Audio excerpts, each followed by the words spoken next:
فأصلحوا وإن طائفتان من المؤمنين اقتتلوا فأصلحوا بينهما.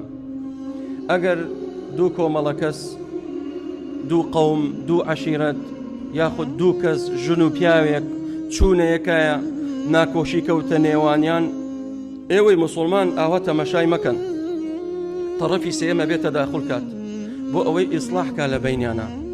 فأصلحوا بينهما، بڕۆن قسەی خێرکەن، ئەمەیان واجبە براکانم. خوای تەعالا فێرمانەکات کاتێک دوو عەشیرەت چووەتە یەکایە، دوو مسلمان چووەتە یەکایە، تۆ بڕۆ ئیسلاحکە لە بینیان، قسەی خێریان بۆ بکە، نەک بچی بنزین بکەیتە سەر ئاگرەکە وەکو کەسانی منافق، بەڵکو تۆ بێ بڕۆی ئاو بکەی بەسەرە و ئاگرە و ئاگرە بکوژێنیتەوە. فأصلحوا بينهما، ئیسلاحکە. خوای گەورە پێی خۆشە، چونکە والصلح خەیر، دائما خەیر لە ئاشتەوایی و لە سڵحایە. قەت ڕۆژێ ڕۆژان بیر نەکەیتەوە هەر کەسێ سڵح بکە ئەو کەسە خێری توش نابێت. نە، واللهی هەر کەسێ مەبەستی خەیر بێت و مەبەستی ئاشتەوایی بێت سڵحەکات. والصلح خەیر.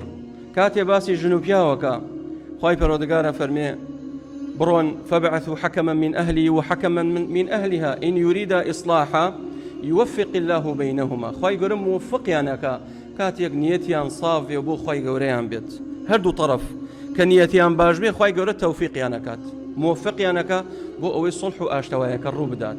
فأصلحوا بينهما، دە ئێوە بڕۆن قسەی خێرکەن، قسەی شەڕ مەکەن، قسە مێن و ببەن. فأصلحوا بينهما.